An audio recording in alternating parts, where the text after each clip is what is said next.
Hello, welcome back. Today we're going to be reading A Four-Armed Octopus from the book Dirt by Denise Gosliner Orenstien.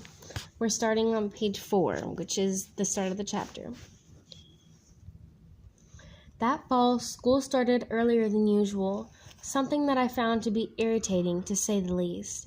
The end of August was still summer, wasn't it? And it should have been illegal for school to start before September.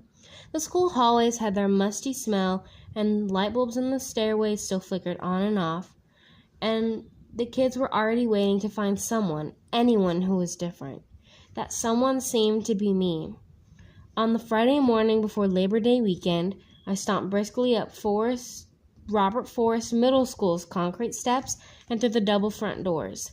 My arms wound around my khaki jacket like a four-armed octopus, determined not to let anyone get my goat. I found it helpful to remember that an octopus has 3 whole hearts. If one was ever broken, there'd always be another 2 to fall back on. In any case, a long weekend was just ahead and nothing was going to get me down. I tried to start each day at school the same way, shoulders squared, arms wrapped around my chest, my head held high. But sure enough, it wasn't a few minutes before I heard someone calling behind me. I immediately recognized that nasal, high-pitched voice. It belonged to none other than the one and only disgusting Haywood Prune. Prune was short and stumpy with a slash of blistery lips, pink rabbit eyes, a shaved head, and pale skin. He smelled like corn chips, and his nail-bitten fingers were stained from the red pistachio nuts that he always kept crammed in his pockets. Not appetizing, to say the least.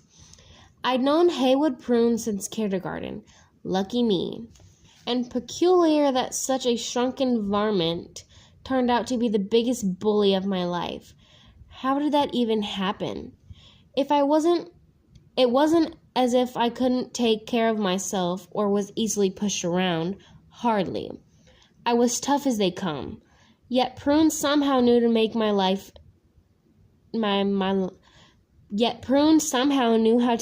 life miserable.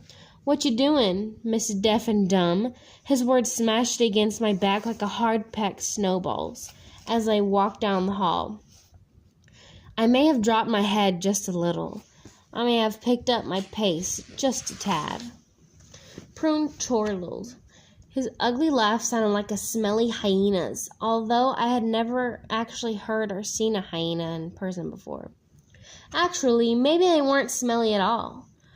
"Who's fonder of yonder?" Prune's voice was squawking loudly, and I heard his steps catch up to mine. The scent of corn chips made me swallow hard, but I kept marching forward. I knew not to stop. "No one's fonder of yonder." The little creep was on a roll. "Hey, yonder," he continued. I imagined a foam of white spit flying from his blistering mouth. "Headed to your locker?" Actually, I was going to my locker. I needed to hang up my jacket and find my language arts composition book. Luckily, my locker was just a few steps away. Unluckily, Prune and a growling gang of followers were right behind me. I stood still for a second, thinking about a possible escape, but it was too late. The boys crowded together, chortling and licking their lips in anticipation.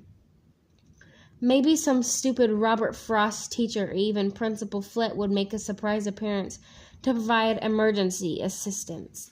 And it wasn't that often that I wished for the appearance of any adult at school. No way, no how. The first thing I saw was that my locker handle was coated with greenish slime. Yuck. But I pretended not to notice. This had happened several times before, someone leaving nose cooties all over the handle. And I didn't want to give Prune and his followers the satisfaction of seeing my horror and disgust all over again.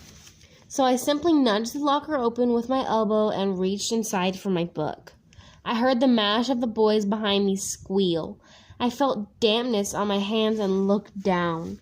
There was something strange about the blue and white gym shorts that were hanging on my locker hook that brushed my arms below.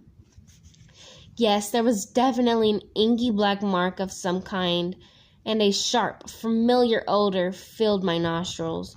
It reminded me of the cleaning stuff my father sometimes squirted on our dirty kitchen table when I'd stained it with paint or marker. I squinted in concentration. The smell grew stronger. The boys laughed with pure delight.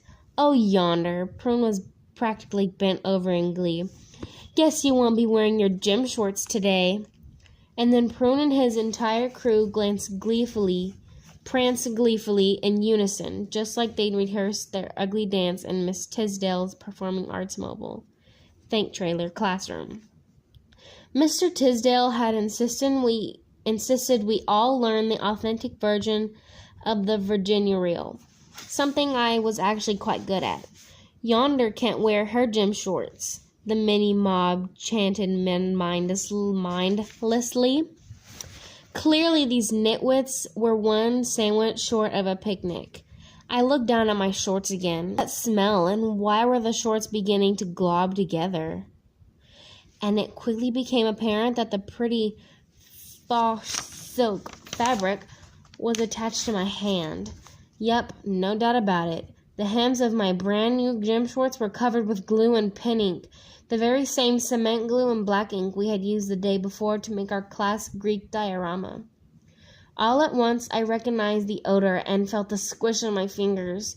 The glue was apparently yet to dry and probably never would. Silk and adhesive are not a good mix. It figured that Prune and his band of idiots didn't realize that. Prune was laughing so hard that I thought he might choke. Then he grabbed my shorts right out of my hand and smashed them back into the right sleeve of my mother's khaki jacket, so there was glue everywhere, all over me. That's when I lost it. I felt my face and neck turn the color of my hair.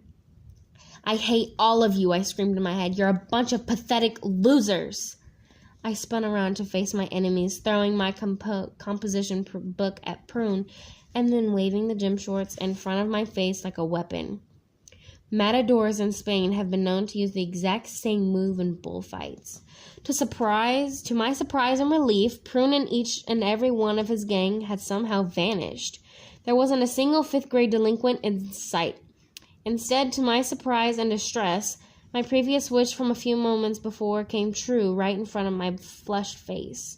Young lady, Principal Flint said sharply, hands on her hips, what in high heavens has gotten into you? I craned my neck to look down the corridor on the lookout for the missing criminals. I wanted to tell her what in high heavens had gotten into me. I wanted to tell her about how miserable Haywood Prune was making my life, but as usual, I had no words. Principal Flint raised her voice an octave. Yonder, she said without an ounce of sympathy. I'm really mystified about your behavior lately, but enough is enough. She wiped her forehead in what seemed to me to be a very theatrical gesture. This is the second example of your poor behavior in this month. We're still cleaning up on those unpleasant things you wrote about your fellow students on your desk. Permanent marker is called that for good reason. My office right now. Let me tell you, justice is most definitely blind. Principal Flint suspended me for 2 days, so I stopped going to stupid Robert Frost Middle School for an entire week. Just like that. Why not? Why shouldn't I live it up and prolong the suspension as long as I liked? Who would even notice or care? Our home phone had been cut off for months, and I hid the first school notice and then the official school letter from my father without a second thought. He slept until late afternoon on the days he didn't work anyway, and on work days at the orchard, my father didn't get home until early evening. That's when he made it into work at all. How's school, darling? He'd sometimes ask absent-mindedly over a dinner of baked apples or apple bread. Learn anything? I'd nod, and he'd nod. Then he'd smile and lay his large paw of a heavy hand next to mine and look right at me. his eyes glassy. Sometimes he'd say gruffly, "I wish I was a better dad to you, my yonder girl. I wish I could be better." And soon my eyes would water from the hot apple steam, and his eyes would water too, and we'd look at each other like strangers. Then I would almost be able to see both of our hearts fill as clearly as a glass pitcher poured with cider. I'd see our two battered hearts fill the way a sinking car fills up with pond water, the way a grave fills up with earth. A heart so flooded isn't worth squat. But I was wrong about some things back then, and I was wrong that nobody noticed I stopped going to school.